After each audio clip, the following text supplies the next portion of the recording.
귀한 찬양 감사합니다. 할렐루야. 하나님의 크신 사랑과 은혜가 여러분의 삶 가운데 늘 충만하시기를 축원합니다. 11월 마지막 주일이고 다음 주일부터는 대강절을 지키게 되어집니다. 시기적으로 우리 교회에서는 아주 중요한 시점입니다.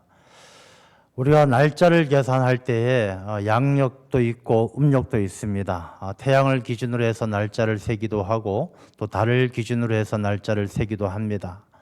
우리 교회는 예수 그리스도를 중심으로 해서 날짜를 셉니다. 그래서 교회력은 다음 주일부터가 한 해가 시작되어집니다. 교회에서는 주님께서 다시 오실 날을 기다리는 대강절이 시작되는 날이 첫날입니다. 그래서 다음 주부터가 교회력으로 본다면 첫날이 되어지고 오늘이 교회력으로는 한 해의 마지막 주일이 되는 것입니다. 그러니까 우리가 달력으로 따진다면 아직 한 달이 남았지만 우리가 신앙생활, 교회 생활에 있어서는 오늘도 한 해의 마지막 주일이고 또 대강절을 통해서 다시 오실 주님을 기다리는 새로운 마음으로 한 해를 시작하는 신앙생활을 다시 한번 스스로를 돌아보면서 새롭게 출발할 수 있는 그런 귀한 시간 되시기를 축원합니다. 그래서 오늘 이런 중요한 시점에서 우리가 대강절을 시작하는 다음 주부터 또 한 해를 시작하는 마음으로 우리가 어떻게 신앙생활을 해야 될까, 우리 영적인 삶을 어떻게 살아야 될까 하는 것을 오늘 말씀을 통해서 나누고자 합니다. 이 사도 바울은 사람들의 신앙생활에 대해서 달리기, 다름박질, 또 경주 여기에 많이 비유해서 이야기합니다. 당시에 물론 고대 사회 이때에도 많은 스포츠가 있었습니다. 뭐 요즘에도 여전히 스포츠는 많은 사람들에게 인기가 있죠. 스포츠에 비유해서 그중에 가장 기본이 되는 달리기에 비유해서 이 신앙생활을 어떻게 해야 되는가라는 것을 권면을 하고 있습니다.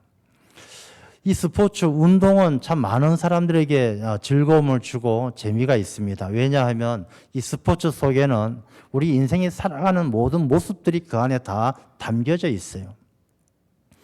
우리가 얼마 전에 중국하고 축구를 했습니다. 축구를 했는데 물론 우리나라 선수 가운데 손흥민, 이강인, 또 황희찬 여러 가지 잘하는 선수들이 많아서 우리가 게임에서는 이겼습니다만 그 게임하는 과정 가운데 보면 이 중국에 있는 응원단들이 레이저 빛으로 우리나라 선수들 막 눈을 비춰서 방해하기도 하고 또 공을 자꾸 달려가면 못 가도록 다리를 걸어서 넘어뜨리기도 하고 그런 그 운동 스포츠 경기 속에 많은 인간들의 갈등과 인간들의 욕망, 생각, 시기, 질투 이런 것들이 그 안에 담겨져 있죠. 그래서 스포츠는 이기게 되어지면 큰 쾌감을 주고 이 스포츠를 통해서 운동 경기를 통해서 우리 인생을 다시 한번 돌아볼 수 있는 것이 바로 이 스포츠고 운동 경기입니다. 근데 운동 경기에서 승리하고 잘 하려면 어떤 종목임에도 불구하고 가장 기본이 되는 것이 달리기입니다. 달리기. 손흥민 선수가 골을 잘 넣는 이유가 뭐냐? 잘 달려서 그런 거예요. 똑같은 거리에 공이 떨어져 있어도 상대 선수보다 먼저 달려가기 때문에 훨씬 더 기회가 많은 것이죠. 달리기는 모든 운동의 기본입니다. 그래서 사도 바울도 또 히브리서 저자도 신앙생활을 달리기에 비유하는데 그러면 달리기를 어떻게 해야 되느냐? 어떻게 다름박질하고 경주에서 이기려면 어떻게 달려가는 것이 맞는 것인가? 그럼 달리기 게임 육상 경주는 출발점하고 결승점은 다 똑같아요. 다 똑같은 출발점에서 뛰는 것이고 똑같은 결승점까지 달려가는 것입니다. 근데 중요한 것은 그 과정이죠.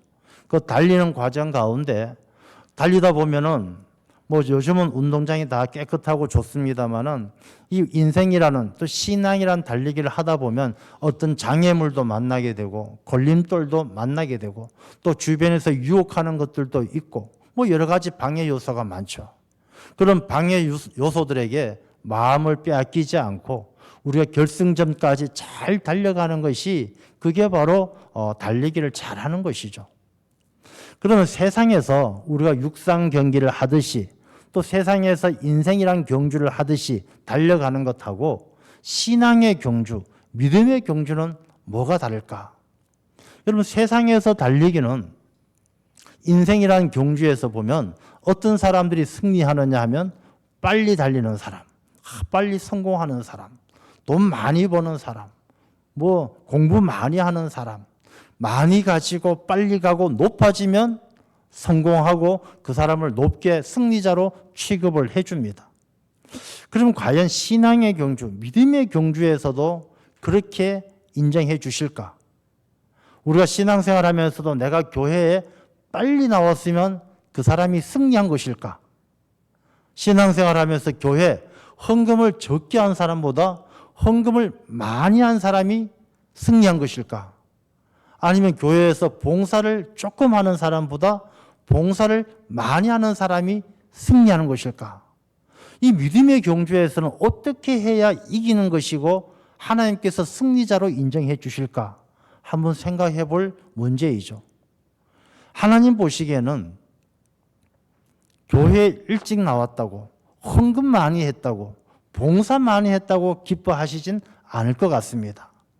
마태복음 20장에 보면 포도원 품꾼에 대한 비유의 말씀이 있어요. 이 말씀을 잘 이해해 보면 하나님은 우리를 우리 믿음의 경주에서 우리가 어떻게 살아가기를 원하시는지 알 수가 있습니다.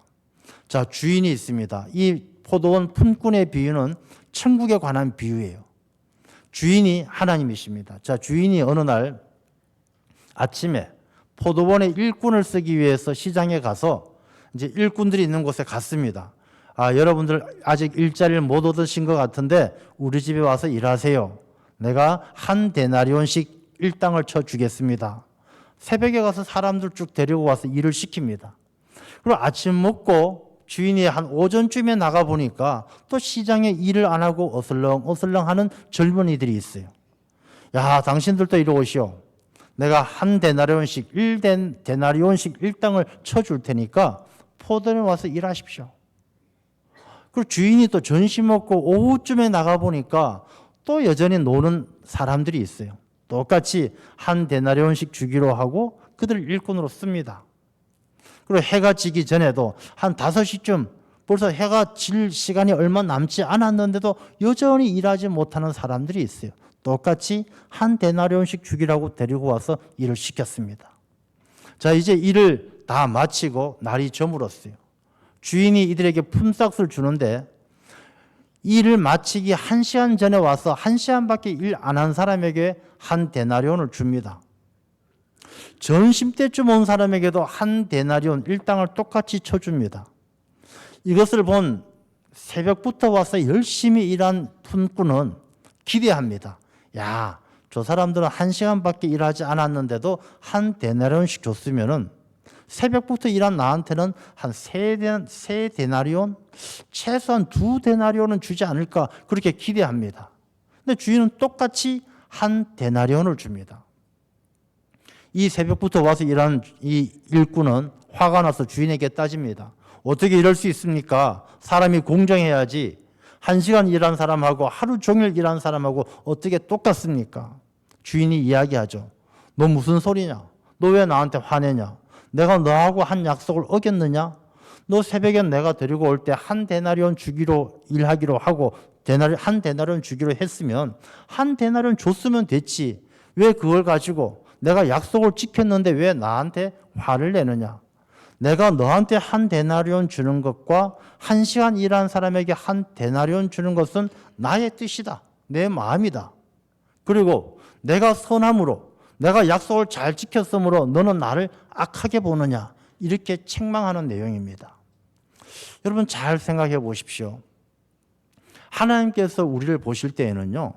아침부터 새벽부터 일한 것이나 오후 5시에 와서 일한 것이나 그 사람이 주인과의 약속을 얼마나 잘 지키느냐를 보시는 거예요. 새벽부터 와서도 하루 종일 성실하게 일하느냐, 1시간 일했지만 1시간 열심히 일하느냐, 주인의 마음에 합하면 주인은 똑같이 한 데나리온씩 주는 거예요.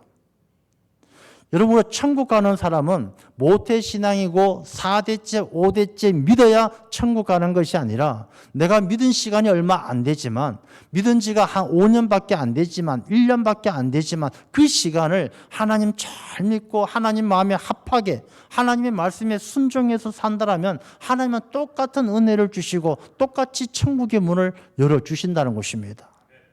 그래서 우리가 이 신앙의 경주는 내가 일찍 해야 되고 많이 해야 되고 더 크게 해야 되고 목사가 되면 천국 가고 집사가 되면 안 가고 그런 것이 아니라 목사는 목사로서의 충성을 다하고 장로는 장로로서의 직분을 다하고 집사는 집사로서의 직분을 다할 때 하나님은 한 사람 한 사람을 귀하게 보시는 것이지 우리가 세상의 기준을 가지고 더 빨리 더 많이 그런 기준으로 보고 계시는 것은 아니다라는 것입니다. 자, 그렇다면 우리가 이 하나님과의 약속을 신실하게 잘 지켜서 내게 주어진 날들, 내가 새벽부터 일하든지 점심때부터 일하든지 저녁에 와서 일을 하든지 내게 주어진 날들 신앙생활하면서 어떻게 하나님의 마음에 합하게 신앙의 경주를 해 나갈 것인가, 그걸 오늘 본문의 말씀은 우리에게 권면을 하고 있는 것입니다. 자, 달려가야 될 우리 인생 신앙의 경주 가운데 중요한 몇 가지를 짚어보겠습니다. 첫 번째 1절 말씀에 보면 모든 무거운 것과 얽매이기 쉬운 죄를 벗어버리고 인내로서 우리 앞에 당한 경주를 하며 이렇게 말씀하십니다. 모든 무거운 것을 벗어버리고, 뭐 쉽죠. 여러분, 어떤 운동선수들 간에 시합에 나설 때, 경주에 나설 때 무거운 짐을 지고 가는 사람은 없어요. 주머니에 동전 500원짜리 한 30개씩 넣어가지고 육상 시합에 나가는 사람은 없어요. 주머니에 무거운 것 있으면 다 꺼내서 다 버려두고 다른 데 보관하든지 버리든지 그렇게 하고 가벼운 몸으로 나가는 것이죠. 아니, 마라톤 나갈 때 쌀 한 가마니 등에 지고 달리기 하러 나가는 사람이 누가 있겠습니까? 다 버리는 것은 쉬워요. 근데 문제가 있어요. 이 무거운 것을 벗어버리는데 내가 버리기 쉬운, 짊어지고 가고 주머니에 들었는 것은 버리기 쉬운데 버리기 어려운 게 있어요. 그게 뭐냐면 내 몸에 붙어 있는 것, 내 안에 가득한 지방질, 내 안에 가득한 이 여러 가지 무게가 나가게 하는 이 체중 조절을 실패하게 하는 내 안의 것들. 이건 버리기가 참 어려운 거예요. 여러분, 다이어트 하는 게 쉽지 않잖아요. 다이어트 하는 사람한테 물어보면 꼭 내일부터 한다고 그래요. 내일부터. 너무 힘드니까. 여러분, 우리가 신앙생활 하면서 신앙의 경주를 할 때에는 내가 가지고 있는 것을 버리기보다는 내 안에 있는 무거운 것을 버리는 일에 우리가 더 준비를 잘해야 되는 것입니다. 자, 그럼 내 안에 신앙생활을 잘하기 위해서 버려야 될 것이 뭐가 있느냐? 첫 번째가 욕심이에요. 욕심. 탐심. 탐심은 우상숭배니라. 이 욕심은 신앙의 경주를 방해하는 거예요. 자꾸 우상을 찾게 되는 거예요. 자기 욕심은 하나님을 섬기는 것이 아니라 돈을 섬기게 만들고 사람을 섬기게 만들고 이 우상을 자꾸 찾게 만드는 것이 마음속의 탐심이에요. 이 욕심을 버리지 않으면 우리가 신앙의 경주를 잘 달려갈 수가 없는 것입니다. 여러분, 탐심이라는 게 꼭 소유에만 있는 게 아니에요. 야, 내가 인정받아야지. 내가 다른 사람들보다 높아져야지. 야, 내 뜻대로 해야지. 내 생각대로 해야지. 이게 탐심이에요. 신앙의 생활을 방해하는 거예요. 요한 2세에 보면은 그러한 것들을 뭐라고 표현하느냐 하면 이 육신의 정욕, 안목의 정욕, 이생의 자랑, 이런 것들이 우리의 신앙생활을 달려나갈 때, 믿음의 경주를 달려나갈 때 우리의 몸을 무겁게 해서 비대하게 만들고 미련하게 만들고 어리석게 만들어서 신앙생활을 제대로 하지 못하게 하는 거예요. 여러분, 신앙생활은 우리가 앞에 말씀드린 것처럼 하나님께서 우리가 잘했다 못했다 평가하는 것은 더 많이 하고 더 빨리 하고 더 높아지는 게 아니에요. 하나님께서 내게 주신 그 시간 속에, 그 삶 속에서 내가 얼마나 하나님의 마음에 합당하게 하나님의 말씀에 순종하느냐가 하나님께서는 보시는 기준이에요. 그래서 우리가 마음속에 있는 육신의 정욕, 안목의 정욕, 이생의 자랑, 이런 것들을 버리지 않으면 우리가 하나님의 뜻에 합당하게 달려갈 수가 없게 되는 줄로 믿습니다. 그래서 우리가 다음 주부터 대강절이 시작되어지는데 주님을 기다리는 대강절을 통해서 여러분의 마음속에 있는 무거운 것들을 다 내려놓는 훈련의 시간이 되시기를 간절히 소망합니다. 여러분의 마음속에 있는 육신의 정욕, 안목의 정욕, 이생의 자랑, 내가 성공해야지, 내가 높아져야지, 존경받아야지, 인정받아야지 다 내려놓고 내가 오직 주님만 바라보면서 달려갈 수 있는 믿음의 경주자가 돼야 하는 것입니다. 그 다음에 보면 얼매기 쉬운 죄를 벗어버리고, 여러분 얼매기 쉽다라는 말은, 쉽다라는 것은 연약하다는 말이에요. 연약하다. 야, 난 저거 껌이야. 저거 쉬워. 그게 무슨 뜻입니까? 그 상대방이 약하다라는 거예요. 그래서 얼매기 쉬운 죄를 벗어버리라는 것은 우리가 신앙, 믿음을 지켜가지 못할 연약한 것들을 다 벗어버려야 된다는 것입니다. 자, 얼매기 쉬운 죄에 대해서 어떤 것이 있느냐 하면요. 자, 베드로를 한번 생각해 보겠습니다. 베드로가 물 위에서 예수님이 걸어오는 것을 보았습니다. 주여, 나로 물 위로 오라 하소서. 와라. 베드로가 걸어갑니다. 근데 막 물결이 출렁이는 것을 보면서 두렵고 무서워서 물에 푹 빠졌습니다. 베드로가 주여, 나 좀 살려주십시오. 주님께서 건져주시면서 하신 말씀이 있어요.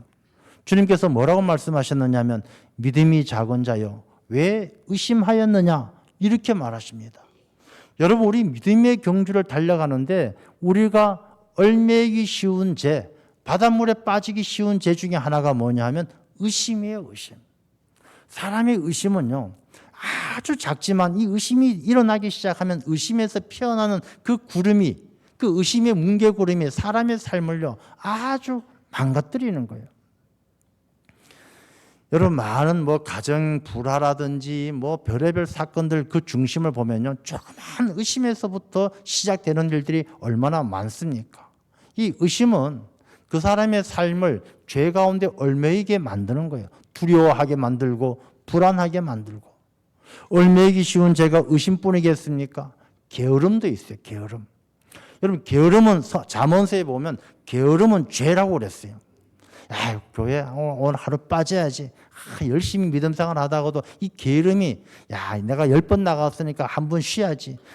성경 말씀에도 안식년도 있고 이제 희년도 있는데 50년마다 희년이 있는데 주일 50번 나갔으면 한 2번은 쉬어도 돼. 이런 게으름이 마음속에 들어오면요, 이 게으름은 얽매이기 쉬운 죄가 돼요. 게으름 때문에 하나님을 섬기지 않게 되고, 게으름 때문에 잘못된 길로 가게 되고, 우리가 의심 때문에 사람들을 해코지하게 되고. 여러분, 우리가 신앙의 경주를 함에 있어서 얽매이기 쉬운 의심과 교만과 게으름과 같은 이런 죄악들을 다 벗어버려야 될 줄로 믿습니다. 거기에 매이면 죄에 얽매이는 거예요. 또한 우리가 벗어버려야 될 것은 뭐냐 하면 나쁜 습관들이에요. 나쁜 습관. 여러분, 이 무거운 것들과 이 얽매이기 쉬운 죄들은 우리의 삶 속에 어떻게 나타나느냐? 나쁜 습관들로 나타나는 거예요. 게으른 사람들은 교회 가기 싫다 이러면서 그냥 집에서 게임이나 하고 게임에 중독되고, 어떤 사람은 마약에 중독되고. 요즘 뉴스를 보면은 마약 중독, 얼마 전에 한번 동영상이 잠깐 나온 적이 있는데, 뉴스가 나온 적이 있는데, 어떤 여자분이 가다가 트럭을 받았어요. 트럭을 받았으면, 자기가 차를 받았으면 내려서 사과하고 일해야 될 것인데 막 횡설수설하는 거예요. 트럭 운전사가 경찰에 신고했어요. 경찰에 왔는데 그 동영상 찍힌 거 보면 자기가 차를 들이받아 놓고 막 뒤에 나와서 춤을 추고 노래를 하고 정신이 헷가닥한 거예요. 마약 중독된, 마약 양성 반응이 나오는 거예요. 저는 요즘에 이 마약 뉴스를 들으면 가슴이 철렁철렁해요. 너무 마약 청정국이라던 우리나라가 어떻게 이렇게 되었나 싶을 정도로 염려가 되는 거예요. 여러분, 우리가 믿음의 경주를 잘 달려가기 위해서는 마약, 게임, 도박 이런 나쁜 습관들에 얽매이기 시작하면 믿음을 지켜갈 수가 없는 거예요. 우리가 믿음을 잘 지켜가기 위해서는 이런 것들 다 벗어버려야 돼요. 창세기 35장의 말씀을 보면, 창세기 35장 2절의 말씀을 보면 한번 같이 보겠습니다. 같이 한번 읽어보겠습니다. 야곱이 이에 자기 집안 사람과 자기와 함께한 모든 자에게 이르되 너희 중에 있는 이방 신상들을 버리고 자신을 정결하게 하고 너희들의 의복을 바꾸어 입으라. 아멘. 야곱의 딸이 디나가 히위 족속 세겜의 아들에게 이제 성폭행을 당했어요. 그걸 알게 된 오빠 시몬과 레위가 그 히위 족속에게 가서 너희들이 할례를 받으면 우리 여동생을 줘서 결혼도 시키고 잘 살겠다. 나 할례를 받으라. 이 할례를 받으니까 남자들이 걷지를 잘 못하잖아요. 아파서. 그럴 때 시몬과 레위가 군사들을 데리고 가서 이 히위 족속, 세겜 족속들 다 죽였어요. 이 히위 족속들이 연합해가지고 야곱을 죽이려고 덤벼올 때에 야곱은 이제 다 죽게 생겼으니까 하나님께 기도할 때 하나님께서 너희들 베델로 올라가라. 베델이 어디입니까? 하나님의 집이에요. 올라가라. 올라갈 때 이 주시는 말씀처럼 이방 신상들 다 버리고 자기 자신들을 정결하게 하고 의복을 바꿔 입으라 그랬어요. 여러분 믿음의 경주는 이방 신상들 다 버리고 자기 자신을 정결하게 하고 의복을 바꿔 입는 것처럼 나쁜 습관 다 벗어버리고 우리가 부지런하고 주님 바라보고 우리가 하나님을 바라보고 달려가야 되지 다른 것에 얽매여 있으면 나아가지를 못하는 것입니다. 그래서 우리가 무거운 짐과 얽매이기 쉬운 죄를 다 벗어버리고 자 그런데 달려갈 때 오늘 본문의 말씀은 인내로서 달려가라. 인내로서.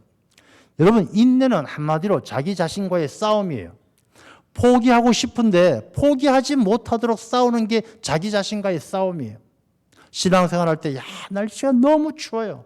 교회 가기 싫어요. 아 오늘 하루 쉴래. 교회 가지 말아야지. 이렇게 있는데 인내는 야 견뎌야지. 추위를 이겨야지. 견디고 나가야지. 하나님께 가야지. 예배 자리를 지켜야지. 자기 자신과 싸우는 거예요. 믿음의 경주는 그런 인내로서 하는 거예요. 여러분 인내는 우리에게 무엇을 만드느냐? 로마서 5장 4절의 말씀을 한번 읽어보겠습니다. 인내는 연단은 소망을 이루는 줄 알미로다. 여러분 인내 없이 연단되지 않고 연단 없이 소망을 이룰 수가 없는 거예요. 오늘 본문의 말씀 가운데 11절 말씀이 있습니다. 11절 말씀을 같이 한번 읽어보겠습니다. 무릇 징계가 당시에는 즐거워 보이지 않고 슬퍼 보이나 후에 그로 말미암아 연단받은 자들은 의와 평강의 열매를 맺느니라. 아멘. 무릇 징계가 있고 살아가면서 힘들고 어려운 일들이 많이 있지만 그 징계를 우리가 인내로서 지킬 때 연단되어지고 연단받은 자들은 의와 평강의 열매를 맺는다는 것이죠. 여러분 인내 없이 열매 맺는 법은 없어요. 그래서 우리가 격언 가운데 인내는 쓰나 그 열매는 달다. 인내 없으면 쓴 인내가 없으면 단 열매가 없다는 것이죠. 그래서 인내로서 달려가야 된다. 신앙생활은 참고 견디고. 자 그런데 달려가는데 2절 말씀에 보면 믿음의 주여 또 온전하게 하시는 이인 예수를 바라보자. 여러분 달려가는데 달려가는 것도 방향이 중요해요.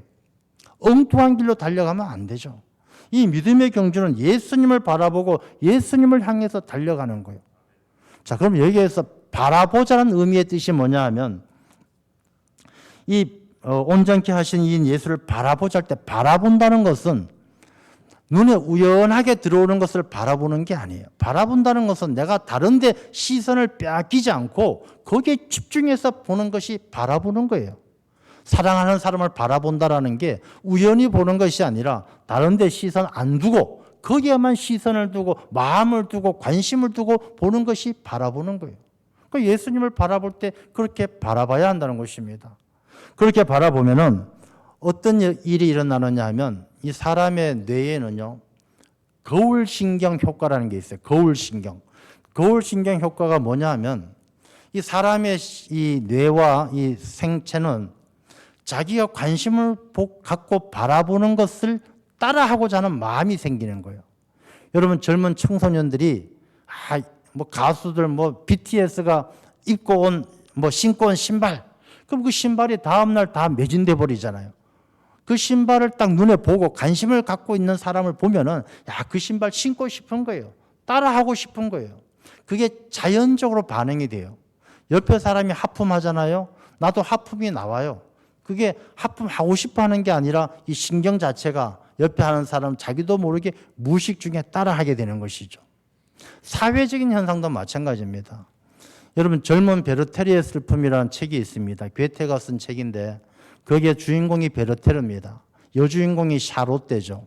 그래서 롯데그룹이 샤롯데 이름에서 따서 롯데그룹이 만들어진 것이죠. 이 젊은 베르테르의 품에서 베르테르가 자기의 사랑이 이루어지지 않을 때 어떻게 합니까? 권총으로 자살합니다. 이 소설이 나온 다음에 유럽에서요, 얼마나 많은 젊은이들이 베르테르를 따라서 권총 자살했는지 몰라요. 그래서 이 베르테르 효과라는 것이 어떤 시대에 그 이슈가 되거나 사람들의 관심을 끈 일들이 그대로 답습하고 따라하는 것을 베르테르 효과라고 이야기하죠. 여러분, 예수님을 바라보지 않고는 예수님을 닮아갈 수가 없는 거예요.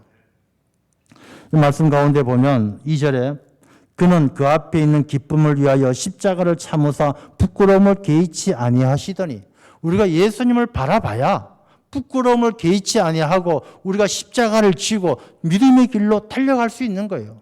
주님을 보고 닮아가야 우리가 이 믿음의 경주를 달려갈 수가 있다는 것이죠. 그래서 이 믿음의 경주를 달려갈 때에 우리가 주님을 바라보고 주님을 닮아가는 삶으로 살아갈 때 하나님께서 보시기에 하나님께서 기뻐하시고 하나님의 마음에 합한 자, 하나님 보시기에 좋았더라, 하나님의 친아들처럼 하나님의 독자처럼 우리도 하나님께서 기뻐해 주실 줄로 믿습니다. 그런데 우리가 이 믿음의 경주를 달려갈 때 정말로 중요한 게 있어요. 사람들이 마라톤을 하기 위해서는 자기 힘을, 밸런스를 잘 유지해야 돼요. 그 레이스 할 때 자기 그 힘을 전반부에 확 쏟아버리고 중간에 힘들어서 포기해버리면 결승점까지 갈 수가 없어요. 그래서 끝까지 잘 가기 위해서는 자기 힘을 잘 지켜야 되는데, 우리가 신앙의 경주를 하는 데 있어서 가장 중요한 게 뭐냐면 믿음이에요. 믿음. 그래서 하나님은 우리가 끝까지 이 믿음을 잃지 않도록 우리에게 이 믿음을 잃어버리거나 믿음이 연약해지면 믿음을 지켜갈 수 있도록 해주시는 게 있는데, 그게 뭐냐면 징계라는 거예요. 징계. 그래서 오늘 본문의 말씀에도 보면은 이 징계하지 않고 채찍질하지 않으면 7절 말씀에 보면 너희가 참음은 징계를 받기 위함이라 하나님이 아들과 같이 너희를 대우하시나니 어찌 아버지가 징계하지 않는 아들이 있으리요. 하나님은 징계를 통해서 믿음을 지키도록 만들고 그 믿음을 지켜야 우리가 믿음의 경주를 할 수 있는 거예요. 징계라는 것은 여러 종류가 있어요. 오늘 말씀에도 보면 첫 번째가 권면하는 게 있어요. 권면하는 게 있어요. 여러분, 징계라는 것이 다짜고짜 막 때리고 혼내주는 게 징계가 아니라 처음에는 권면을 해요. 야, 이렇게 해야 되지 않겠냐? 저렇게 해야 되지 않겠냐? 우리가 하나님의 말씀을 듣는 것도 권면이죠. 성경 말씀에 부모를 공경해라, 이웃을 사랑해라, 권면이에요. 그런데 이 권면을 듣고 잘 하면 될 것인데, 이 권면을 듣고도 믿음을 제대로 지키지 못하는 사람들이 있어요. 그러면 어떻게 하느냐? 꾸지람이 있죠. 꾸지람이 뭐냐 하면 목소리를 높여서 강권적으로 이야기하는 것이 꾸지람이에요. 너 이렇게 해. 안 하면 안 돼. 라고 이야기하는 게 꾸지람이에요. 여러분, 우리 인생 가운데에도 하나님께서 권면하실 때도 있고 꾸지람하실 때도 있어요. 누군가가 나에게 거슬리는 소리를 하면은 그걸 하나님이 내게 주신 꾸지람인 줄로 알아야 돼요. 그래야 믿음을 잘 지켜가는 것이지, 당신이 뭔데 나한테 이렇게 이야기하면 우리가 믿음을 지키기 힘든 것이죠. 자, 꾸지람 다음에 어떤 일이 있느냐면 징계가 있어요. 징계는 뭐냐 하면 연단을 시키기 위해서 훈련하는 거예요. 그 연단을 시켜서 더 강하게 하고 더 믿음이 든든하게 하고.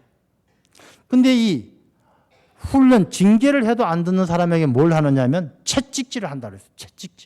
채찍질은 뭐냐 하면 이미 저지른 죄에 대해서 이 죄에 대한 책임을 묻고 응당의 대가를 치르게 하는 거예요. 근데 우리가 이런 징계들을 경히 여기지 말라 그랬어요. 경히 여기지 말라. 가볍게 여기지 말라. 하나님의 말씀을 듣는 일, 꾸지람을 듣는 일, 징계를 받는 일, 채찍을 받는 일을 가볍게 여기지 말라 그랬어요. 내게 오는 이 징계와 어려움들을 잘 견뎌야 우리가 이 징계를 통해서 우리의 믿음이 더욱더 든든해지는 거예요. 10절 말씀에 보면은 그들은 잠시 자기의 뜻대로 우리를 징계하였거니와 오직 하나님의 징계는 우리의 유익을 위하여 그의 거룩하심에 참여하게 하시기 위해서 우리에게 징계를 주시는 거예요. 권면도 하고 꾸지람도 하고 징계도 하고 채찍질하는 이유가 뭐냐? 하나님의 거룩하심에 참여해서 하나님의 참 아들, 친아들로 천국의 백성이 되게 하기 위해서 하나님은 징계하시는 거예요. 자, 여러분의 삶 가운데 어려운 일들 많이 있지 않습니까? 신앙의 경주, 믿음의 경주를 하는 우리 인생 가운데 그런 징계를 경히 여기지 말고 하나님의 뜻을 잘 분별해서 믿음을 지켜서 달려나갈 때 우리 모두의 삶은 천국의 큰 기쁨을 누리게 될 줄로 믿습니다. 대강절을 시작하는 이때 우리의 온 매무새를 고치듯이 내 신앙의 자세를 다시 한번 잘 매무새를 고쳐서 우리가 무거운 것을 벗어버리고 얽매이기 쉬운 죄를 다 벗어버리고 인내로서 주님만 바라보며 믿음을 지켜 달려가는 하나님의 귀한 자녀들이 다 되시기를 축원합니다. 하나님